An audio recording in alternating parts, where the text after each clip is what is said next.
In a world where Big Pharma writes the script, it's time to believe. Biohack. Become. We're here to explore the truth about healing that exists outside the broken medical system, to give you the knowledge, the community, and the strategies you need to become the hero of your own health story. Your guide is a biohacking entrepreneur, a near-death survivor, and a cancer warrior, navigating his own healing journey. Founder of BiohackingVille, Exodus Strong and QE Strong. Your host, Rob Rene. This is BiohackingVille, where the medical system has failed us. One man is leading the rebellion to reclaim. Hey everyone, this is Rob from the BiohackingVille podcast. So excited today. We have Dr. Tracy Stroup here with us, a very incredible person. I'm really excited for you to meet her and get to know her background and her story. It's pretty exciting, and we have an amazing teacher here for us. Dr. Tracy, welcome to the BiohackingVille podcast. Oh, thank you for having me. I'm so honored to be here. All your material is wonderful. It's such an honor for me. This is actually really exciting. So thank you for taking the time. I know you are very busy. You're doing a lot of amazing things, and I'd love for just my audience to get to know you a little bit better. Do you mind just giving a short history of how did you become the amazing woman that you are today? Through a lot of failing forward, I'll say that. So, I like that. Getting back up with Jesus. So I started out in personal training, actually. I graduated with a degree in exercise science, a bachelor's of science in food science nutrition, and eventually worked my way into natural health, becoming a naturopathic doctor. I've worked at numerous companies, education-wise, even companies with bioenergetic feedback.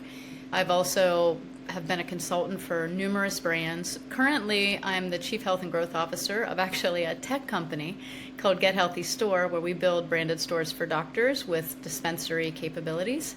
I do own my own practice currently, and I have 4 clinicians that work for me. And I also have an academy where I train integrative and functional practitioners on testing analysis and other deep dives into biohacking, mitochondrial, peptides, all those things. So I'm an educator, I'm a clinician, I'm a speaker, I'm a product developer, so many hats, and then now I'm a tech person. So my career's really shifted through the years, but it's been all God-led, and I'm super grateful for all the knowledge I've gained and I can share. So that's what we're here for. Yeah, I love it. I love it. We're going to learn a lot from you today, so I'm very excited about that. One of the things I know, one of your recent projects that you had started working on that is personal to me is your new podcast that you've created. Do you mind explaining that real quick? Yeah, so it's called Quarterbacking Cancer. And basically what happened was over a year ago, September of 2024, my best friend and also my assistant in my company, my executive assistant, was diagnosed with breast cancer and actually misdiagnosed with DCIS, which then turned into inflammatory breast cancer. And there was a lot of hoops that we had to jump. Through that experience, I realized a few things. One, the fear in the cancer culture was huge. When you're put into conventional and traditional care, which is the first option that's always offered, there is a lot of fear-forced decisions, which we were not having. I remember I was at an event in Arizona when she got diagnosed, and she called me and I said, we're not making any decisions today. Go home and we're going to pray. And that's what we're going to do. And tell them you'll call them back. We don't have to decide today. You just got this news. You've had no time to process. They wanted to schedule her for surgery and double mastectomy and just all these things. And it was wild.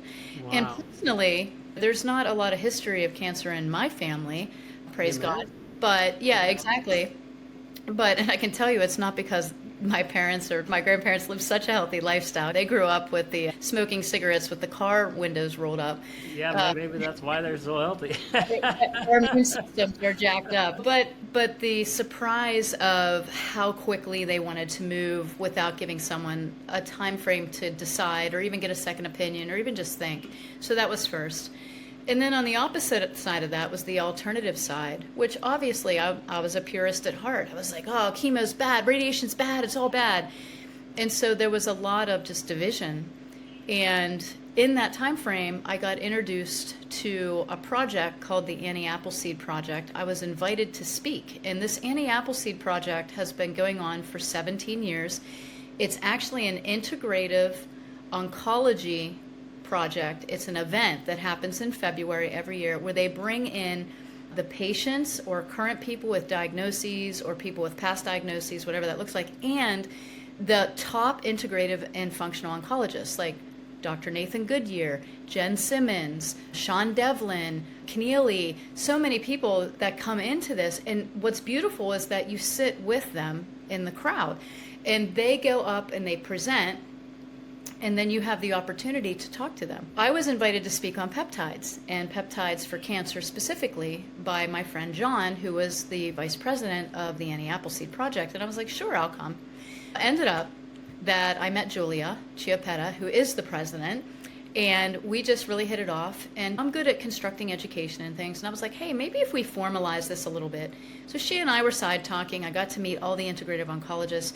And through the struggle with my friend, Amber, who, if she didn't have medical insurance or she had the wrong insurance, she didn't want to go down the chemo route, she didn't want to have the double mastectomy, we wanted to find integrative oncology. And so God just laid this groundwork where I finally looked at the big picture walking out of that Anti Appleseed Project after 3 days of hearing what is possible and what is out there, that we're forced to make a choice of conventional or traditional or alternative. And really what we're seeing is the most successful approach is an integrative approach where you can use repurposed medications and supplementation, where there is microdosing of glucose-wrapped chemo that's very targeted for cells and IV and ozone therapies. And so this whole integrative approach was introduced to me where I had to literally lay down my legalism of being a purist mindset and say, it's not my place to judge someone's walk. I have to meet them where they are as Jesus met me, and then show them what is best or possible. And because we had so many struggles with Amber, I was like, what if we created a program called Quarterbacking Cancer, where we step into that gap and we quarterback all of the plays for you to win this game? Like, what if we find you the IV ozone in your area that's qualified, or the hyperbaric chamber in your area that's qualified medical grade? What if we help you find the peptides? What if we help you find the mistletoe? What if we help you find the repurposed meds? What if we step into that gap for you because you don't feel well, you may not even know what you're looking for, and then let's do that over a plan, over 22 sessions, where we sit bi-weekly and we implement these strategies with and for you, or get you connected to somebody who can. And over a year's time, you build a protocol that you can do, that you will do, and that you can afford to do. Because no one should go bankrupt trying to save their own lives. Yeah. So that's the whole concept. And from that, I have gathered a team. I have referrals set up for Goodyear, Devlin, Dr. Janine Stryker, so many people that are these integrative oncologists, Dr. Kachardis, Hope for Cancer, Oasis of Hope, like all of these places that we can send people. Or if they want to do it in their own backyard and in the comfort of their home, we teach them how to set it up in a strategic way that's affordable, doable, it doesn't steal your life away, and you can maintain your health. You don't have to be sick, lose your hair, feel like you're dying as you're trying to get healthy. And I don't judge. If someone comes to me and they want to do chemo, I will give them all these options, but I'll love them where they are, and we'll protect the pathways as best we can. So we're not curing people, we're quarterbacking people to the best possible plan for their lives, their lifestyle, their diagnosis, in conjunction with working with their oncology team if they want, or if they want to go all alternative, we can do that. It's really about what they want. And I think the biggest thing in cancer culture is everybody tells you what to do, and nobody asks you, what do you want to do? What can you afford to do? What will you do? There's some crazy treatments, Rob, where we're doing like garlic enemas and things like that. And some people just won't do that. Yeah, people are like, super true. Give me the bucket. So there are conversations that people who have a diagnosis of cancer should not be fear-led. We are led by a spirit of power and of truth. And I think we need to put those conversations on the table. So this year at the Anti Appleseed Project, which is February 26th, 27th, 28th in West Palm Beach, and they are taking registration now. The entire theme is based on quarterbacking cancer. And all the integrative oncologists are so excited because finally there's someone that stepped up and was like, I'm going to show you how to quarterback this. And it's not about me. It's not about you, Rob, scheduling with me and needing me. It's about me finding the person, the place, the therapy, the peptide. What is it that you need? And then I get you there. So that's what the program is about. It's more of directional. That's so exciting because you're blowing my mind because I knew you were working on some things, but I didn't realize it was so comprehensive. So that's what's so exciting. I know you're doing a podcast, right? I've listened to a number of your episodes and I've loved every single one of the ones that I've listened to. I've got a couple I got to catch up on, so I'm excited to do that. In fact, I'll make sure I do that this weekend. But I am so excited about what you're trying to put together in the overall project and direction with Anti Appleseed, because just me personally going through this cancer journey, just so people that don't know my story, I was diagnosed with malignant melanoma back in November, so it's almost a year ago that I was diagnosed, and I had to go through everything that you're mentioning. Like it was 100% fear-based early, and I found no good information, right? All the information I would find, it was like either one or the other. It was like, you have to do everything holistic, or you can't do the big pharma route, they're just going to kill you. And it was like, you get this, but then he's okay, I don't have insurance. So then it's like, how do I afford any of this? Right. I literally have gone broke this last year trying to do all of this holistic treatments and integrative, because I am doing the integrative approach. So I'm doing immunotherapy in the States, but I've got some amazing doctors down in Tijuana, the TAM Center, and they're doing some experimental treatments with me. Beautiful. So it's super, but to get to there, it was a God thing, right? Literally, it was like I praying, how do I do this? Because I don't know. And every single you talk to has a cure for cancer. You should be doing this. Oh, have you heard about this? Have you heard about B17? Have you heard about this particular tea? And everybody has their own thing. But then the more you research cancer, is fascinating in the respect that there's so many different types, right? There's 100 plus types of cancer, and each one of them operate differently. I remember you and I met a number of months ago, probably 5 or 6 months ago, and you gave me some books to read, and so I went and I've read those, and man, that was life-changing, right? The How to Starve Cancer. Jane McClellan. Jane McClellan. She's coming to the Anti Appleseed. She will be there, and she's doing an updated lecture on repurposed meds. And this is why people should attend, because it's going to be amazing. And Rob, you hit me up after this. We're gonna get you there. So there you go. But the big thing is to remember, and this is I start out when someone comes to see me, we do a discovery call and we just talk about what's your diagnosis, what have you done, what do you want from me? And so most people want to feel good. They're just like, what I'm doing is not working, or what I'm doing is working, but I wanted to see if there was anything else I could do. Some people come to me with the kitchen sink protocol. They're taking everything, every supplement, every tea possible, and they're not getting results. And that's where I go in and I'm like, let's look at your testing. Let's see what your blood is telling me. Let's look at a GI map. We need a mycotoxin test. Let's see if you have any metals, because that's the stuff that's not done in traditional. And sometimes people lead their own health and they're just doing every supplement from every podcast they hear. Then you don't really know what's working or if it's working. And it's a lot of money and it's a lot of supplements. I know people taking 30, 40 supplements at a clip and doing that 3-4 times a day.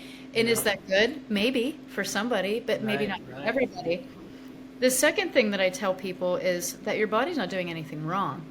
I think we have this idea that when our body gets sick or diseased or we get a tumor or something happens, that somehow our body broke.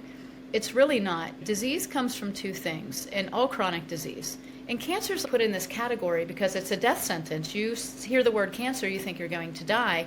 Whereas if you look at ALS, it's probably far more, the ending of ALS is probably far more leading to dying within 5 to 10 years than cancer is. So it's been propaganda that cancer is a death sentence.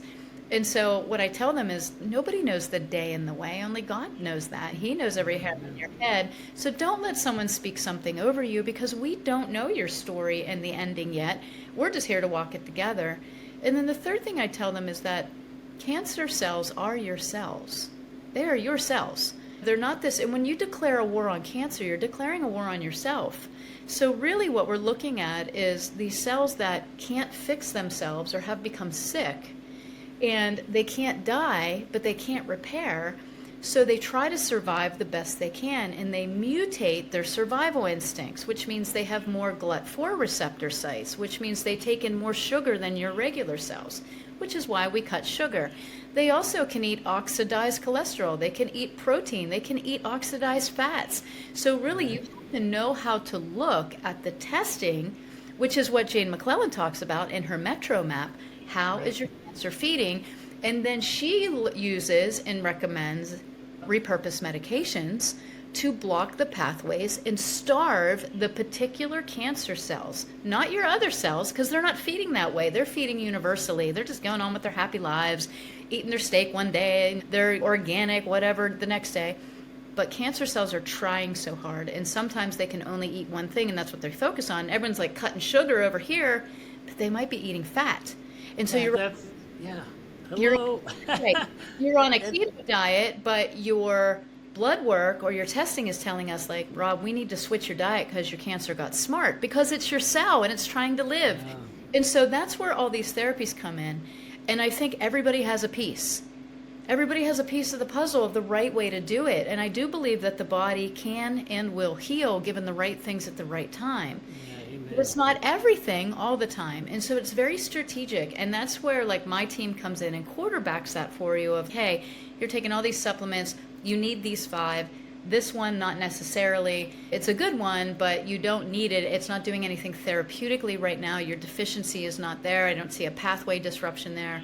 There's some repurposed meds that have been researched that block these pathways. We're going to get you connected with either your oncologist or someone that can prescribe this for you, so on and so forth. And we work with people that may have insurance and want to run everything through their insurance. And so we work with their physician, right, or our PCP, or we have medical people in our practice that we refer to that they can write these scripts out of state or across 50 states. They use like legal pathways that way.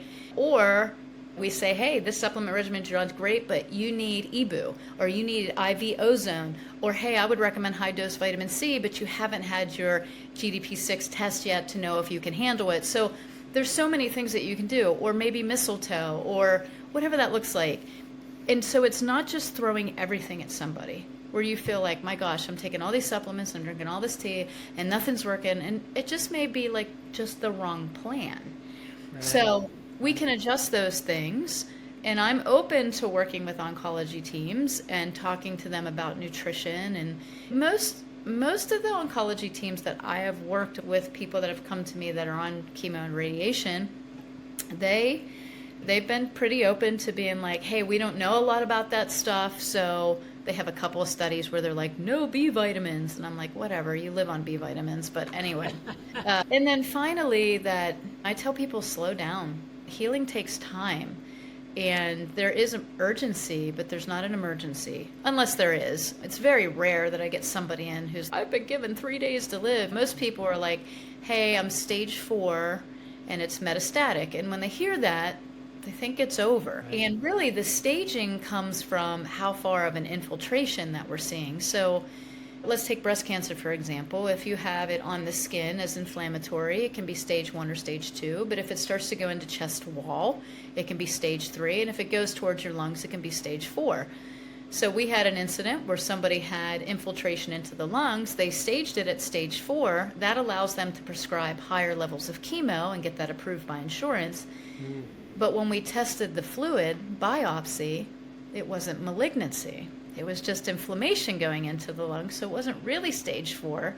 Oh, wow. But do you see what I'm saying? So yeah. You have to test the system too, and knowing the right questions to ask. And God bless that they gave you immunotherapy, which again is up and rising in oncology. Yay, because it should be. But it's not always the first therapy offered. They want to do chemo and radiation still first. And but you got to pause and say, What about immunotherapy? And sometimes the oncologist you're sitting in front of doesn't know about an immunotherapy. And guess what you should do? Get a new oncologist. If they don't, When I, just a quick personal story, when I was researching what I was going to do, I went and met with a number of oncologists, and it was frightening, the difference between the oncologists that I met, right? One of the oncologists, like, literally had to look up the standard of care for for melanoma. He didn't have a clue. And so all he's going to do is just recommend whatever this piece of paper tells him to do. He wasn't knowledgeable enough about cancer and melanoma specifically. It was like, why would I trust you for my care when all you're going to do is look up a piece of paper that I could look up myself? So because he can prescribe it. Right. And again, no judgment. I've had clients come in that I literally said to them, I had a gentleman whose PSA was 600 with mets to the bone and liver, and he was pretty far advanced. And I remember I called one of the integrative oncologists on my team, and I was like, I need you to do a consult with him and to be perfectly honest where we are and what you would recommend. And at that time, the integrative oncologist said, you should go do a round of chemo. We got to get this under control. It's treatable, but you're very far advanced. And so he did. And guess what? His PSA is 14 now. He's getting better. And that was a year. That was a whole year. Now, sometimes it's not what we want. It's not always, gosh, I didn't want to go that direction. But, you know, what I tell people all the time is the body is very resilient. Do I believe in rounds and rounds and rounds and rounds of chemo and radiation and that's all you're doing? Absolutely not. That's not integrative.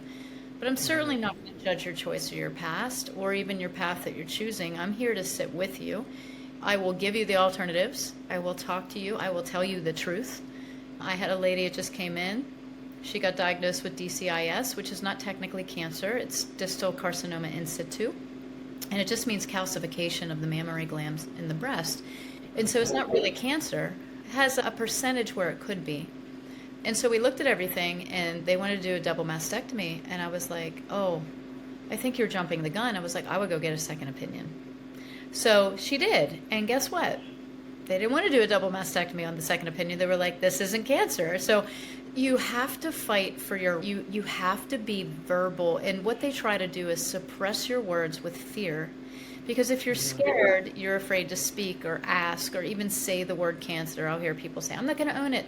Great, don't. Because honestly, it's just deficiency or toxicity. Let's figure out the root. And even if you go get the double mastectomy or you get the tumor removed or whatever that looks like, the root cause of why you got it is still there, and you have to address it. And that takes nutrition and lifestyle change and supplementation and sometimes repurposed meds and sometimes mistletoe. And you really have to figure out, how did I get here and how do I never end up here again? Yeah, amen. That's a big part of it. So that's everything that we do. And it's a year program. We have a monthly fee, and it's super cheap because I don't want to take people's money to come talk to me for 30 minutes twice a month. Do it out of necessity because girls got to eat, and I got kids I got kids. Let's leave it at that. But also, it keeps people committed at a very small fee, and they get a tremendous amount of benefit, and then they have the resources and money that they can go get the therapies they need. And that's really what I'm trying to do, is just get people, give them hope, give them Jesus, give them direction. And like I tell them when they walk in, I can't guarantee anything for you, but that I'll be here. I'll be here. I guarantee you that. So yeah, that's amazing. So the thing is, we need to just let more people know about you, that you have this, because man, it would have been a dream for me when I was diagnosed. I've gone through this whole process for a year, and I still want to work with you. It's like amazing that you're doing what you are doing, because it's exactly what I would have wanted back then. Right? A year ago, if I would have known you, right, that would have been my first call. It was, okay, great, I want to go figure this out. I don't know what to do. I don't know what this is. I don't know even where to go or what to even start with. But I just think it's amazing that you are doing that, because you're going to just help so many people. Because as I've had to do this myself, I've had to research so many different things, and I'm definitely not an expert. I'm just a normal person who ends up getting it, and then I'm infatuated with it because it's, oh my gosh, this is something that could kill me, right? So I need to figure out what that is, and then how do I change my body or my personal situation to where, one, I can get rid of whatever caused this. Then I have an interesting dilemma, like you mentioned. It's like you mentioned this to me in the past. It's your body, and so you basically need to love it, and you don't declare war on yourself. And I was like, but I'm a fighter. I want to get rid of this. I want to win the battle. So how do I still have that courage and strength and the fortitude to win the battle, but not to go to war with my body? Yeah, I love it. How do I do that?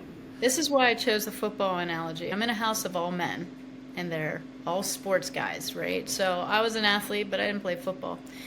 And I watched my son, and I've watched him change through the years of how he supports his team.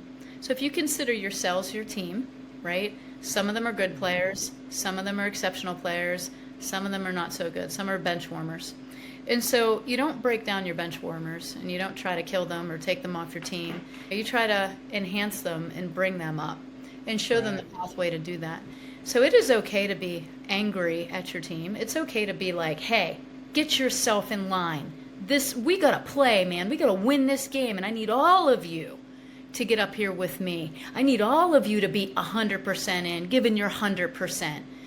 That's okay. You can totally be motivating, but you don't hate your team, right? Yeah, so your body's fighting for you, Rob. Otherwise, you wouldn't be here. Even those sick little cells are trying to live. We just want to make sure that they understand that they can live, but they got to be a healthy cell or they're going to be a dead cell. And that's how the body works. The whole concept of autophagy and apoptosis of the cells, meaning that your cell dies and then your body recycles the good parts and shoo-shoos and poo-poos away the bad parts. That's what our body should do. That is an optimal team. They come on the field, they play the play, they get off the field. That's it, we're done. With our bodies, though, what happens is some people want to stay on the field that don't belong there. And so we need to coach them off. You're done. You have done your job. Way to go, but you need to go away now. Graduate, go on with your life, right? It's like the dads that live vicariously through their kids on the football field where they're like, back in my days, yeah, your day's over, dude. This is about your kid. Next. So we're focused on helping those cells either heal or die, because that's the natural process of our body. That's what it does. It either heals a cell or it destroys it, and we make a new and fresh, healthy cell. So that's what we want. So it's okay to be motivating to yourself, but not to be angry with your body, not to be angry with yourself. The Bible tells us be angry, but don't sin. And I think what happens is we get rooted in this depression of, how did I get here? Why did this happen to me? And that's okay. It's okay to grieve. Grieving and regretting are two different things. When you grieve something, you look at it and say, that's not what I really wanted to happen, and I'm sad about it, but I'm okay with the next steps. It's never going to really be the same for me, but I'm going to keep moving forward. Regretting is getting stuck in the, I wish I could have, should have, would have, but you never move forward from that point. I tell my clients all the time, listen, you can grieve it. Absolutely. This is really hard. No one's saying it's not going to be hard. I don't expect you to walk through this with a smile on your face 24 hours a day, 7 days a week. But I also think what happens is it becomes who you are and what you do 24/7. And I remind my clients that you have to live while you do this. You can't live for this. You have a life and a family, and some people have kids and a job. And I'm like, that is who you are. You are still mom, you are still dad, you're still husband, you're still wife, you're still the CEO or whatever. I was like, that's still who you are. You're still made in the image of God. You're still the daughter or son of the Most High God. I was like, you're not your cancer. It's just something you're working through, and there's a lot to learn from it. Most people come out of this with the integrative approach like you, healthier than they ever been in their life. They're at a healthier weight. They eat better. They feel better. They have more energy. And why? Because you have this looming diagnosis over you.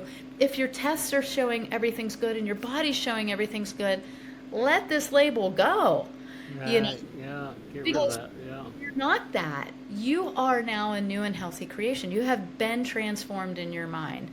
So you're allowed to be, I want to win this battle. Sure you do. You tell your teammates, hey, buck up or you're out. You're off the There you team. go. That's There you okay. go. I Absolutely. like You it. don't want freeloaders on there that are just going to bring your team culture and morale down.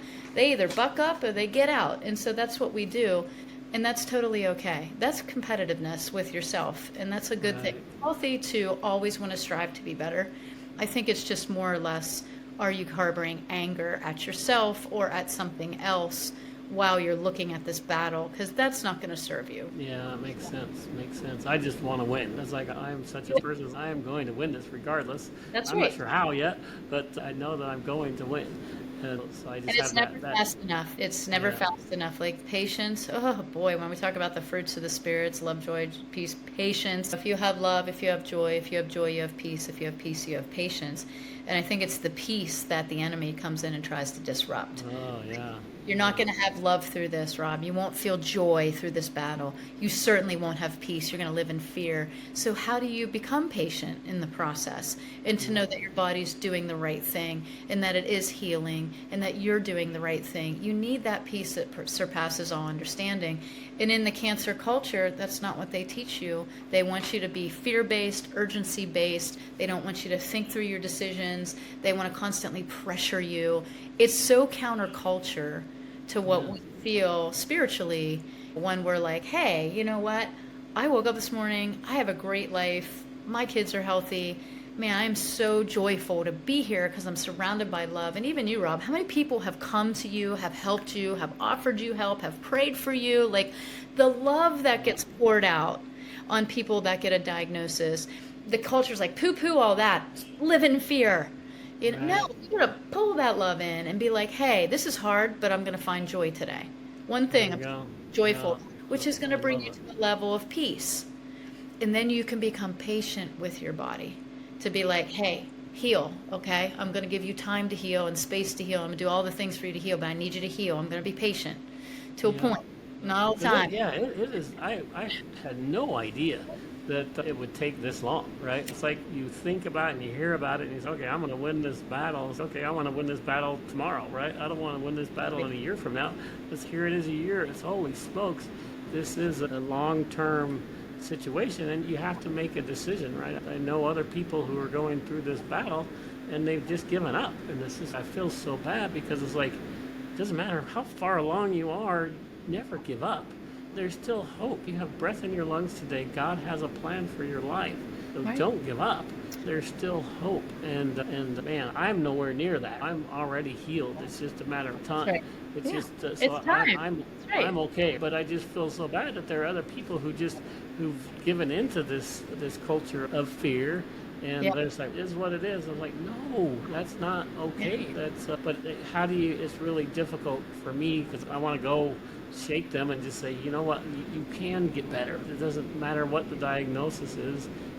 The Lord could heal you in a moment if you ask. That's you right. know? It's Sometimes just- the healing does come on the other side of heaven, and that's okay. You know what I Yeah, mean? that's You true. do get that glorified body when you're up there. I can't yeah, switch. yeah. It's I've like- almost got my upgrade a number of times and I haven't gotten it yet. It's not all linear, right? Like healing's not always linear, but it is possible. So that you do have these valleys that you go through. Everybody does. So I want you to hear this because I'm not going to tell you that every client I work with is just, hey, we walked in the door and it's just been all uphill from there. No, we've battled. We've had people's numbers come back that weren't optimal and we had to try different things, but it's really about communication, right? And persistence and hope. And I'll tell you, Rob, the mindset and having faith that God is fighting for you and with you is a huge part of healing. You know, Yeah. and I can't tell you like how much the emotional, which is why the very first thing they take away from you is your spirit of power. They give you a spirit of fear. And so what is that? It's an emotion. You're scared, right? But if you would be like, nah, I'm not going to be scared. I got this. Like from day one, your trajectory would be completely different. And there are studies that show that people that believe in God heal faster, heal more often, like statistically across the board. So Yeah, it's having that transformation of your mind, even if you choose today to start, to be like, you know what? I'm going to retrain my brain. Because you're not going to wake up tomorrow and be like, I am so joyful after battling this for 2-3 years. But I want everyone to hear this one thing. The body, regardless of what you have, doesn't matter what you have, takes 2 full years to rebuild your entire body. 2 years. So think about what you're doing right now, and in 2 years, what will that effect be on your body? Are you eating organic, non-GMO food? Are you getting your hydration? Are you taking your supplements? You're getting adequate sleep. You're moving your body for lymphatic cleansing. You're eliminating all pesticides, products, skin products, things that have chemicals and poisons, and you're having a daily bowel movement every day. You're waking up with gratitude, joy. You're praying. You're seeking God. Okay, so let's say you're doing all those things and you start it today.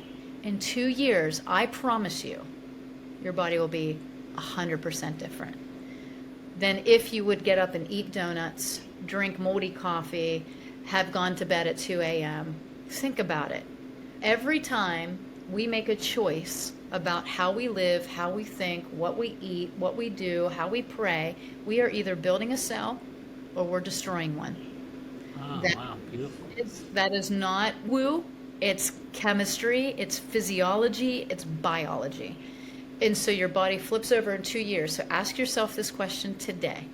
In 2 years, who do I want to become? And what can I do in this moment today to start becoming the person I want to be in 2 years? Do you want to be fully healed, restored, full of vitality and vibrance? Or do you not want to be? Right? And so we all can make that choice right now. You have more control over your health than anybody in this earth. Anybody. You and Jesus. You too control your outcome. Nobody else. So make the decision today to pick up the phone, make the appointment, buy the organic food, drink your water, go to bed early, read your Bible, make a conscious effort every day to become that person you want to be in 2 years. That's the best thing that anybody can do, whether you have a diagnosis or not. That's the most incredible advice. Thank you so much for that, because that 2-minute period was priceless. So that is so incredible. Thank you. I think that's just going to help so many people. We can just parrot that message and we can get that out to people, and I think that they can transform. Right? My older brother's got thyroid cancer. It's like he doesn't really want to start making changes. I was like, bro, right. Come on. I want to send him that clip, right? That is like so perfect. It's like, send it to everybody. Today. I know, I can't wait. It's going to be so fun to send him that. But to everybody, regardless of whether it's cancer or just any health condition, like you mentioned, that is so key to have that. I am having a blast learning about the mind body spirit connection.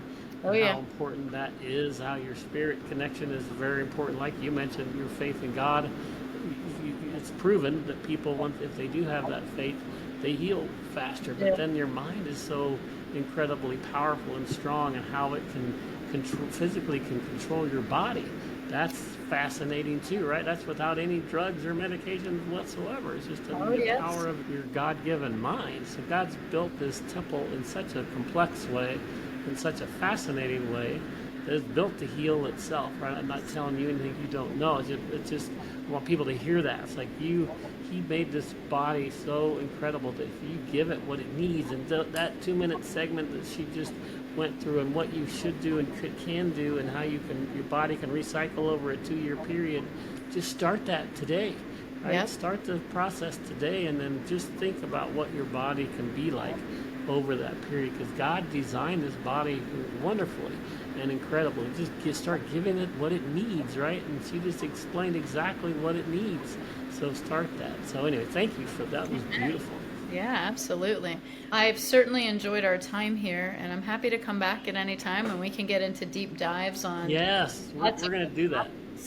Yeah. We're gonna dig into some fun topics, and I'm so excited about what you're doing with the Appleseed Project, and just teaching them how to quarterback cancer, having an actual methodology for doing that for all these doctors. Because there's all the holistic practitioners, oncologists, and stuff that I meet. They are really good for their little teeny part of the world, what they do.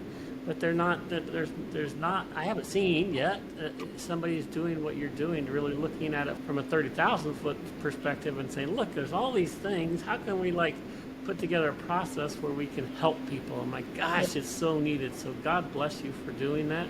And I'm excited to be just a little teeny part of it. Whatever I can do to be a part and help in that world, I'm going to do as much as I can, because I believe that, in all honestly, I believe that I'm here on this earth for helping people get through what I've been put through. And so Your pain usually becomes your purpose, right? yeah, it does. And man, if you had asked me 5 years ago, I'd be doing what I'm doing today, I'd say you're absolutely crazy. I hated to talk about my faith.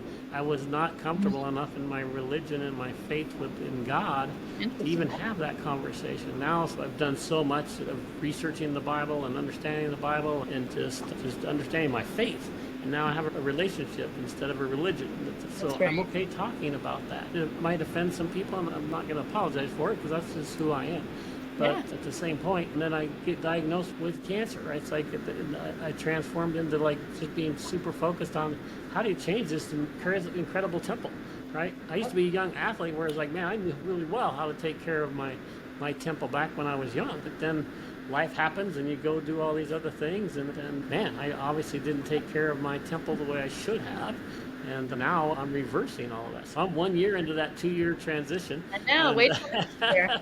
Wait till next year. You're gonna be yeah, man. Next year I'm gonna be climbing Mount Everest or something. I can't wait to watch. I can't wait to watch. It's gonna be a lot of fun. Just God bless you for everything you're doing. How do people get in contact with you, or what's the best way that you'd like them to find about your Quarterbacking Cancer podcast, which is super, super cool. So everybody should subscribe to that. How about the Appleseed Project? How do people get a hold of?